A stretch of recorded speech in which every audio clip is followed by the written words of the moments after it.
एक दफ़ा का जिक्र है, एक चींटी जो के दाने जमा करने के लिए एक रास्ते से गुजर रही थी कि अचानक इसकी नज़र शहद के एक छत्ते पर पड़ी। शहद की खुशबू से इसके मुंह में पानी भर आया। छत्ता एक पत्थर के ऊपर लगा था। चींटी ने हर चंद कोशिश की कि वो पत्थर की दीवार से ऊपर चढ़कर छत्ते तक रसाई हासिल करे, मगर नाकाम रही क्योंकि इसके पाँव फिसल जाते थे और वो गिर पड़ती थी। शहद की लालच ने इसे आवाज़ लगाने पर मजबूर कर दिया और वो फरियाद करने लगी कि लोगों, मुझे शहद की तलब है। अगर कोई जवां मर्द मुझे शहद के छत्ते तक पहुंचा दे तो मैं उसे मुआवजे के तौर पर एक जो पेश करूंगी। एक परदार चींटी हुआ में अलिफा रही थी। उसने चींटी की आवाज़ सुनी और इसे तंबी करने लगी, देखो, ऐसा ना हो कि छत्ते की तरफ चल दो, इसमें बड़ा खतरा है। चींटी बोली, फिक्र ना करो, मुझे पता है कि मुझे क्या करना है। परदार बोली, वहाँ शहद की मक्खियाँ हैं जिनके डंक हैं। चींटी बोली, मैं शहद की मक्खियों से नहीं डरती, मुझे शहद चाहिए। परदार बोली, शहद चिपकाओ है, तुम्हारे हाथ पांव इसमें उलझ जाएंगे। चींटी बोली, अगर यूं ही हाथ पांव चिपक जाया करते तो कोई शहद ना खा पाता। परदार बोली, तुम बेहतर जानती हो, लेकिन आओ मेरी बात सुनो और शहद का ख्याल छोड़ो। मैं परदार हूँ, साल खुर्दा हूँ और तजर्बा रखती हूँ। छत्ते की तरफ जाना बहुत महंगा पड़ेगा और मुमकिन है तुम किसी मुसीबत में गिरफ्तार हो जाओ। चींटी बोली, अगर मुमकिन हो तो अपनी मजदूरी लो और मुझे वहाँ तक पहुँचा दो। अगर तुम ऐसा करने से कासिर हो तो ज्यादा जोश न खाओ। मुझे किसी सरपरस्त की जरूरत नहीं और जो नसीहत करता है मुझे एक आंख नहीं भाता।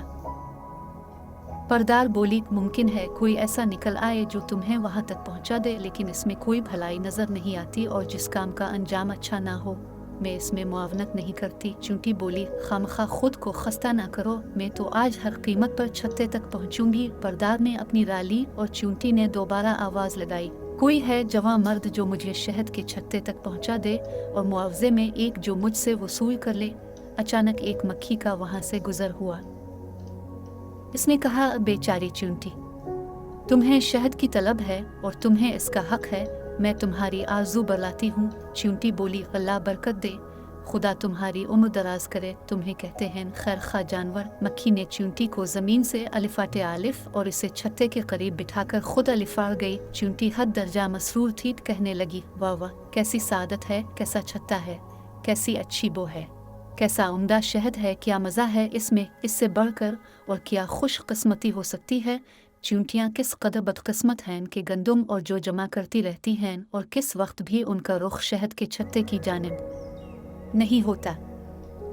चींटी ने आदेर अलिफादेर से कुछ शहद चाटा और आगे बढ़ती गई, हता के शहद के हौज में जा पहुंची और अचानक इसे महसूस हुआ कि इसके हाथ पांव शहद से चिपक गए हैं और उसके लिए अपनी जगह से हरकत करना मुमकिन नहीं रहा। उसने अपनी निजात के लिए जिस कदर कोशिश की बेनतीजा रही। तब उसने फरियाद की, अजब तरह पकड़ी गई हूँ, इससे बढ़कर और क्या बदबख्ती होगी। ये लोगों, मुझे निजात दिलाओ, कोई जवां मर्द मुझे निजात दिलाओ है, कोई जवां मर्द मुझे इस छत्ते से बाहर निकाल लाए और मैं इसे 2 जो इनाम में पेश करूं।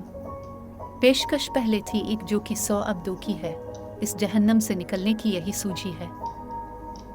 इस वक्त परदार चींटी अपने सफ़र से वापस आ रही थी। इसे इस हाल में देखकर परदार को बड़ा दुख हुआ और उसने फौरन इसको मुसीबत से निकाला। फिर बोली, मैं तुम्हें सरजनिश नहीं करना चाहती, लेकिन इतनी बात ज़रूर कहूँगी कि ज़्यादा लालच गिरफ्तारी का सबब बन जाता है। आज तो तुम्हारा नसीब बुलंदी पर था कि मैं अचानक यहाँ पहुँच गई, लेकिन आइंदा मोहतात रहना। गिरफ्तारी से पहले नसीहत को गौर से सुन लेना और किसी मक्खी से मदद ना मांगना। मक्खी चींटी की हमदर्द नहीं और उसके लिए चींटी का खैरखा होना मुमकिन भी कहाँ। अगर आप इस तरह की मजीद वीडियोस देखना चाहते हैं तो इस चैनल को सब्सक्राइब करें और नोटिफिकेशन की घंटी बजे और हमारे चैनल को अपने दोस्तों और ख़ानदान वालों के साथ शेयर करें। Thanks for watching my video.